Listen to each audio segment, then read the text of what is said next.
get it done.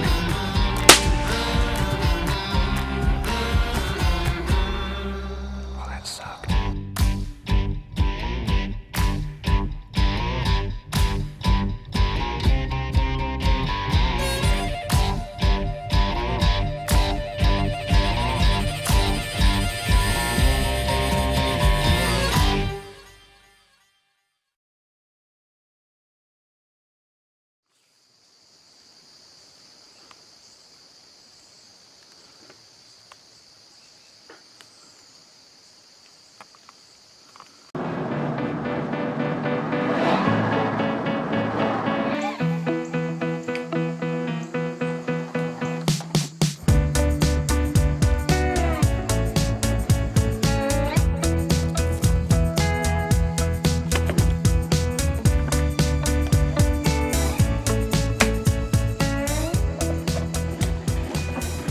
Hunting season 2017 obviously was going to set up to be dynamite.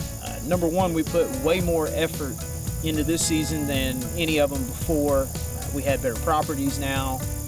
The resources unbelievable with the Real World Wildlife products. Obviously shooting Matthews equipment. We got Muzzy, Nocturnal, got all kinds of great stuff going for us.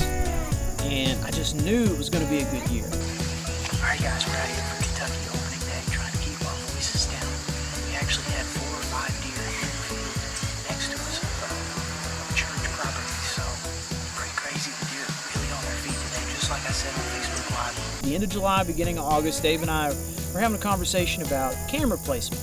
And we both agreed on one particular area that needed a little bit of surveillance that hadn't had it yet. And we both had a good feeling that there would be a really solid deer over there. We got that surveillance out there, one camera pull, and I fell in love. I found a deer called Mr. Clean. He was just a clean 10 points, everything perfectly symmetrical. And he came in pretty much between 7 and 7:45 to our camera site, almost religiously.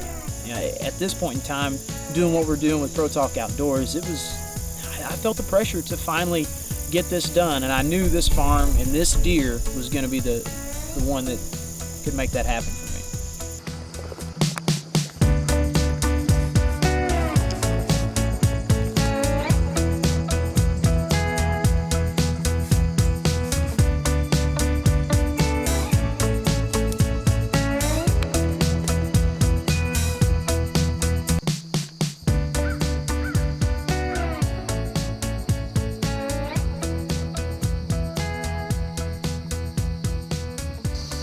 Hey everybody, JB from Pro Talk Outdoors, filming for In a Rut right now. It's about 4:45. We've already seen a fawn. The conditions feel really, really good. We're hoping Mr. Clean comes from the same spot that she did. We'll see how it goes. It was unseasonably cool for the 1st of September, and I mean, for a Kentucky bow opener, I didn't know what to expect. Hot temperatures obviously was high on the list, but that wasn't what we had, and by 7:30 we had deer all over us.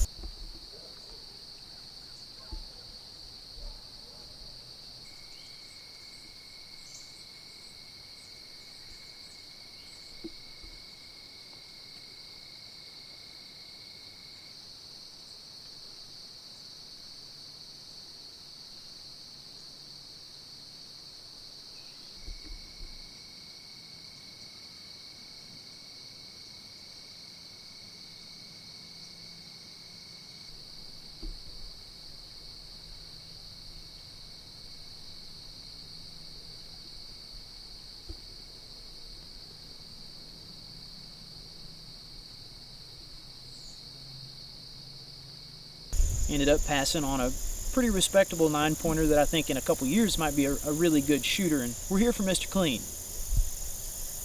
Man, about 15 minutes left of shooting light, I saw something move, and it was on up.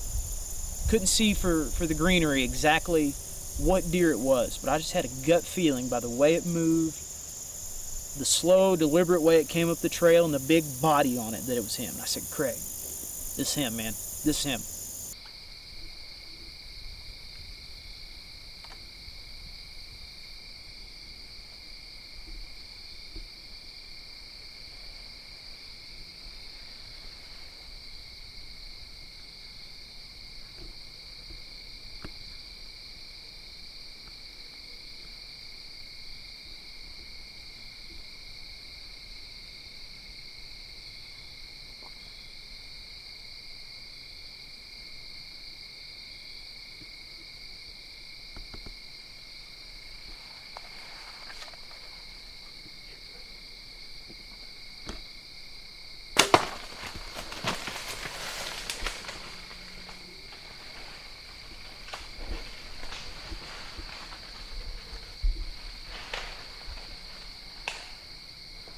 I could put it on so many different things. What happened next? I could put it on a shoulder with a torn labrum and has a tendency to come out of socket, and it happened.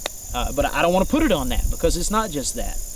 There was the pressure that I had on myself to show the guys in Pro Talk Outdoors I had what it took to be a part of the team and to get this done, or maybe the pressure that it was waning light. I had minutes left, barely minutes left to make a good shot. So many variables went into it, and I think more than any of them was the pressure I had on myself, and the fact that I walked in the woods to shoot this deer, and there he was, and there I was. Pulled back, hit him, did not make a good shot. And immediately afterwards, I'm overcome with so many different emotions. One of them is thinking about, oh my God, did I just get this done? Did I just get this big deer that we came in here to target done? But in the back of my mind, and screaming at me, dude, you just blew the opportunity of a lifetime by making a bad shot. I knew in the back of my mind that something wasn't right.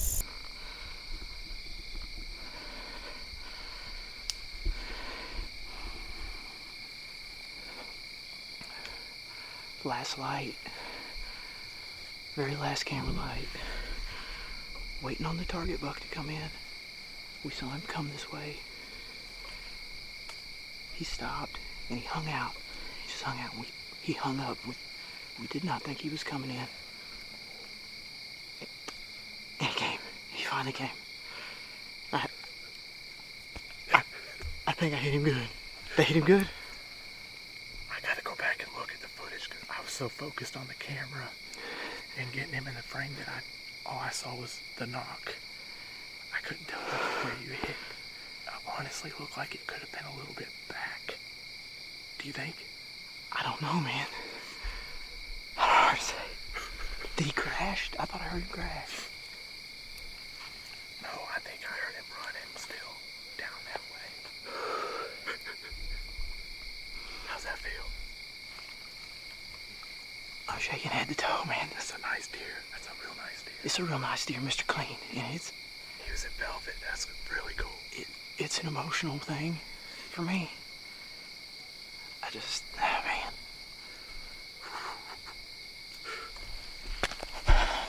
Yeah, buddy. After I made that shot, we got down and we looked at the footage. I was sick. You just tell us about it. I guess since you guys got these turned on, I need to not be a bad sport, even though I feel like I want to be one. I don't know, maybe 5 minutes from last light, I see Mr. Clean come up about 30 yards ahead of us, and I said, Craig, that's him. And Craig couldn't see the rack, and he hung for what felt like an eternity, and finally he started inching his way in. Craig saw the rack, got the camera on him, and he came in quartered to, and as I drew back, I didn't have exactly the best light on the pin, I guess you could say, and missed back. So you thought you made a good shot on him when you first shot him? At first, yeah. I could see him well till I closed that eye and looked through the peep, and just like Eric said, that makes a huge difference in a low light situation. I had just enough to shoot, and that was it. I mean, Yeah, it was right at the end of 2 minutes shooting light. later, and I wouldn't have been able to take that shot. I really screwed And that up. I think you're gonna find him. I really do. Yeah, I wouldn't count out yet. All right, Sunday, September 3rd, about 8:30 in the morning. We've given this deer over 12 hours since we shot it there before last light. Not a good hit. I don't know if it was light, jitters, what it was. Either way, I screwed up. Made not a great shot. It's back. I'm hoping it hit either the femoral artery or something back there in the latter half of the deer near its hips. It kind of went in a little bit behind the rib cage and angled back, and we think hit that, let's see, it would be the left rear leg. So what we're going to do is we're going to go back in here really quiet, ease down, and take however much time we need to track this deer down, and likely going to have to put another arrow in it if it's just bedded down and waiting it out. We're hoping that with 12 hours it's already already passed, but I didn't sleep at all. I probably look like hell. I feel bad from a humane You always look standpoint. like hell. I do. But you did a good job on that, dude. You gonna get it. If I had it to do over, to be frank, I wouldn't have taken the shot, even if we find this deer. So, win, lose, or draw, I hope we find it, because I did take it. And if we don't, I don't think last night was the last sleepless night I'll have. So.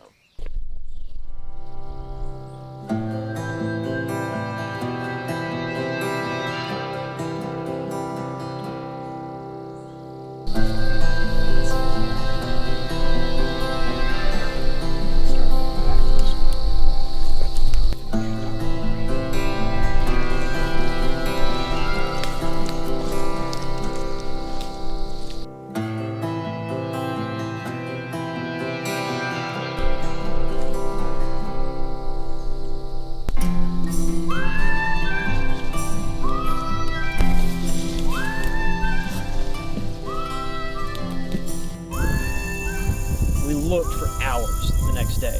Me, Craig, Dave, Eric, and even a guy, Wyatt Rivers, a great friend of Craig's, donated a holiday weekend day to come out and help look for this deer that we'd shot the night before. And I couldn't ask for more of people. I felt like I was wasting everyone's time. I was out of focus. So after 8 hours of searching or so, we ran dry on the blood trail, could not find this deer, and we decided to regroup and come back at night, look for the lighted knock. Well, we did that, looked for a couple hours, nothing. So the next day, I had nobody left to call. Everybody was taken up doing holiday stuff, and Doug Sarver, a guy whose farm I hunt now, jumped out and, like always, offered to help. Unbelievable person who has helped me in the last couple years immensely with planting food plots or anything you ever need. The guy would give his shirt off his back. And he went and he hiked those hollers with me on Labor Day for hours in hot weather. Over 80 degrees, 85, high humidity. Man, it was rough. And after about 3 hours, we were like, man, we got to go back to the last blood, see what's there. And as we hiked back down about a half mile down this road, this old county road that's not used anymore, we saw buzzards, and there he was. And just the emotion that came over me, the sense of triumph, all of them were trumped by that sense of relief. Knowing that I had stuck with it and did what it took to track that deer down meant more to me than harvesting the deer itself. I always remember something my dad told me when I first started hunting, and he had always mentioned several times he regretted that he wasn't healthy enough to get out there in the woods and teach me himself. He always said that, son, when you let an arrow fly, you at that moment are shaking hands, so to speak, with that deer, that you're going to do what's right by that animal regardless. And every morning when I get out of bed, I look on my wall.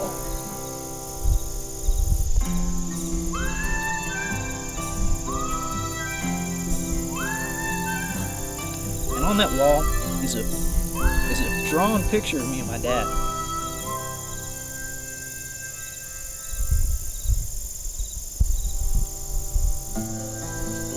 And every morning that weekend, I woke up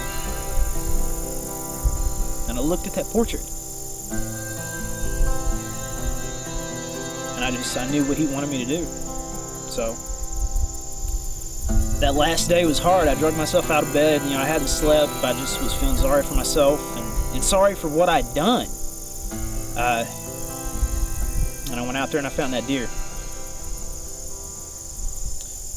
And I think he'd be proud.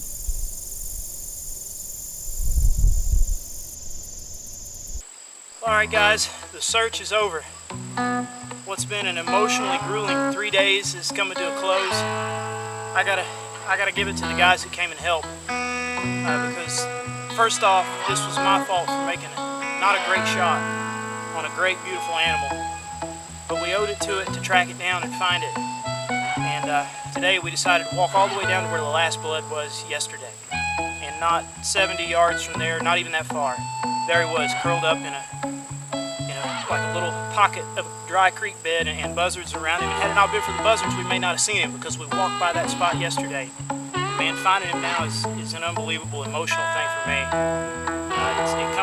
comes full circle. This is my third hunting season, and it's just it's been incredible. Unbelievable feeling to finally tag this first whitetail buck, and a darn good one at that. So props to everybody that helped me look, get a rut, Pro Talk Outdoors. Man, this is a lot of fun, and we're looking forward to doing more of this year. Thanks, guys.